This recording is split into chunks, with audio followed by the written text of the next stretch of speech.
অবশেষে বহাল থাকলো মেজর সিনহা হত্যা মামলায় ওসি প্রদীপের ফাঁসির রায়।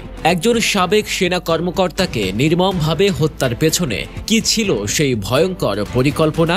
তদন্তে বেরিয়ে এসেছে এমন কিছু চাঞ্চল্যকর তথ্য যা জানলে আপনি স্তব্ধ হয়ে যাবেন। সবকিছু জানতে ভিডিওটি শেষ পর্যন্ত দেখুন।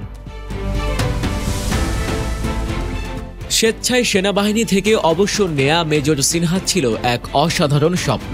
তথ্যচিত্র নির্মাণের মাধ্যমে বাংলার প্রকৃতি ও সংস্কৃতিকে বিশ্ব দর্শকের সামনে তুলে ধরা, সেই লক্ষ্যেই তিনি কাজ শুরু করেছিলেন।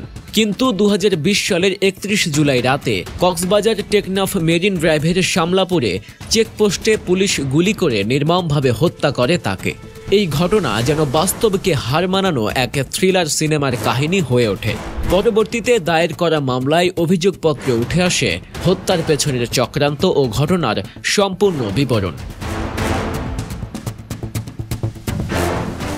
মেজর সিনহার স্বপ্ন থেমে গেলেও তার মৃত্যু দেশের মানুষকে নাড়া দিয়ে যায় এবং ন্যায় বিচারের প্রশ্ন সামনে নিয়ে আসে।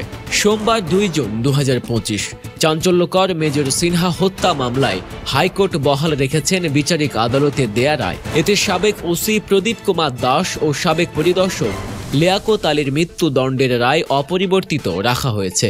একই সঙ্গে মামলায় আরও 6 আসামির যাবজ্জীবন কারাদণ্ড বহাল রাখা হয়। মেজর সিনহা হত্যাকাণ্ড ঘিরে এখন সামনে এসেছে চাঞ্চল্যকর নানা তথ্য। তদন্ত ও প্রত্যক্ষদর্শীদের বর্ণনায় উঠে এসেছে আরও এক নির্মম দিক। ঘটনা রাতে শুধু মেজর সিনহাকেই হত্যা করা হয়নি, তার সঙ্গে থাকা সহকর্মী শিফাতকেও অমানবিকভাবে নির্যাতন করা হয়েছিল। প্রত্যক্ষদর্শীদের ভাষ্যমতে হাফেজ, শহীদুল সহ আশপাশের শত শত মানুষ নিজের চোখে দেখেছেন কিভাবে তাকে শারীরিক ও মানসিকভাবে নিপীড়ন করা হয়। ঘটনার পরপরই পরিস্থিতি সামাল দিতে এবং সত্য আড়াল করতে তৎকালীন ওসি প্রদীপ কুমার দাস সাজিয়ে তোলেন ভিন্ন এক নাটকীয় গল্প। উদ্দেশ্য ছিল মেজর সিনহার বিরুদ্ধে মিথ্যা অভিযোগ দাঁড় করিয়ে প্রকৃত ঘটনা আড়াল করা। তবে তদন্ত, সাক্ষ্য এবং বিচার প্রক্রিয়ার মাধ্যমে একে একে প্রকাশ পেতে থাকে নির্মম এই সত্যের প্রতিটি স্তর, যা দেশের মানুষকে বিস্মিত এবং ক্ষুব্ধ করে তোলে। প্রত্যক্ষদর্শীদের জবানবন্দিতে উঠে এসেছে মেজর সিনহাকে নির্মমভাবে হত্যা করার এক হৃদয় বিদারক চিত্র। গুলিবিদ্ধ হয়ে মাটিতে লুটিয়ে পড়ার সময় তিনি শেষবারের মতো পানি চেয়েছিলেন, জীবনের শেষ প্রহরে একটু স্বস্তির আশায়।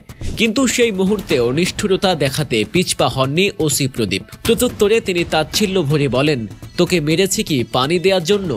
এই একটি বাক্যই যেন গোটা ঘটনার নিষ্ঠুরতা ও অমানবিকতার প্রতিচ্ছবি হয়ে ওঠে, যেখানে একজন আহত মানুষের শেষ অনুরোধও ঠাঁই পায় না মানবতার ছায়ায়।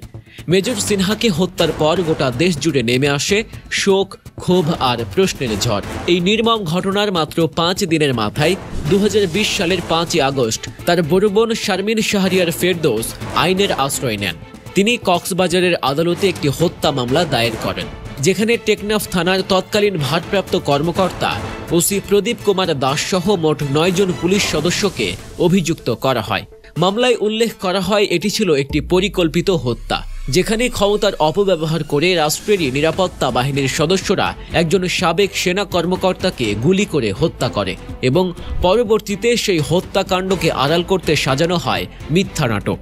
আলোচিত মেজর সিনহা হত্যা মামলায় শুধু টেকনাফ থানার তৎকালীন ওসি প্রদীপ কুমার দাসই নন, আরও 8 জন পুলিশ সদস্যকে আসামি করা হয়, যারা প্রত্যেকে ঘটনার রাতে বাহারছড়া পুলিশ তদন্ত কেন্দ্রে কর্মরত ছিলেন। এদের মধ্যে ছিলেন ইনচার্জ উপপরিদর্শক লিয়াকত আলী, যিনি সরাসরি গুলি চালান বলে অভিযোগ ওঠে। তালিকায় আরও রয়েছেন এসআই নন্দ দুলাল রক্ষিত, কনস্টেবল সাফানুর করিম, কনস্টেবল কামাল হোসেন, কনস্টেবল মোহাম্মদ আবদুল্লাহ আল মামুন, সহকারী উপপরিদর্শক লিটন মিয়া, এসআই টুটুল এবং কনস্টেবল মোহাম্মদ মুস্তফা। তারা প্রত্যেকেই ঘটনার সময় বাহারছড়া তদন্ত কেন্দ্রে দায়িত্ব পালন করছিলেন এবং ঘটনা প্রবাহের সঙ্গে প্রত্যক্ষ ও পরোক্ষভাবে জড়িত ছিলেন বলে অভিযোগপত্রে উল্লেখ করা হয়। এই পুলিশ সদস্যের বিরুদ্ধে মূলত মেজর সিনহাকে পরিকল্পিতভাবে থামিয়ে গুলি করে হত্যা, পরবর্তীতে তার সহকর্মীদের উপর নির্যাতন এবং ঘটনাটি ধামাচাপা দেওয়ার চেষ্টা, এই 3টি বড় অভিযোগ উঠে আসে। মেজর সিনহা হত্যা মামলাটি ছিল দেশের অন্যতম আলোচিত ও সংবেদনশীল একটি ঘটনা, যার তদন্তে নিয়োজিত ছিল দেশের বিভিন্ন আইন শৃঙ্খলা বাহিনী। দীর্ঘ 4 মাসেরও বেশি সময় ধরে চলা এই জটিল তদন্ত শেষে 2020 সালে 13 ডিসেম্বর র্যাবে 15 এর সিনিয়র সহকারী পুলিশ সুপার মোহাম্মদ খায়রুল ইসলাম মামলাটির অভিযোগপত্র আদালতে দাখিল করেন। এই চার্জশিটে মোট 15 জনকে আসামি করা হয় এবং 83 জন সাক্ষীর সাক্ষ্য ও তথ্য প্রমাণের ভিত্তিতে ঘটনার একটি পূর্ণাঙ্গ বিবরণ উপস্থাপন করা হয়। অভিযোগপত্রে স্পষ্টভাবে উল্লেখ করা হয় যে মেজর সিনহা মোহাম্মদ রাশেদ খানকে হত্যা ছিল একটি পরিকল্পিত ঘটনা।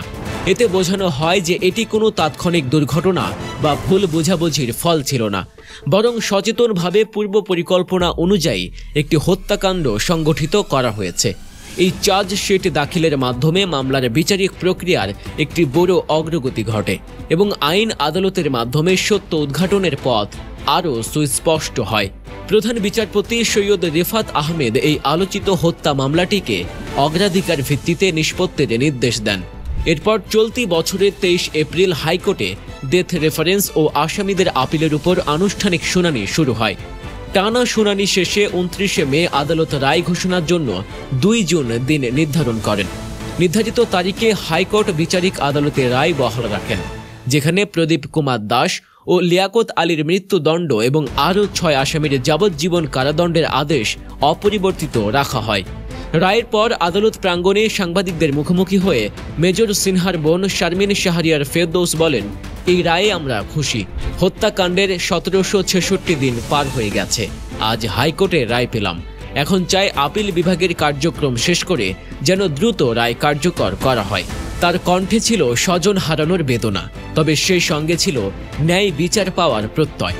এই রায়ের মাধ্যমে দেশের মানুষ একদিকে যেমন আইনের প্রতি আস্থা ফিরে পেতে শুরু করেছে, অন্যদিকে আবার নতুন করে প্রত্যাশা করছে বিচার যেন শুধু কাগজে কলমে সীমাবদ্ধ না থেকে দ্রুত কার্যকর হয়।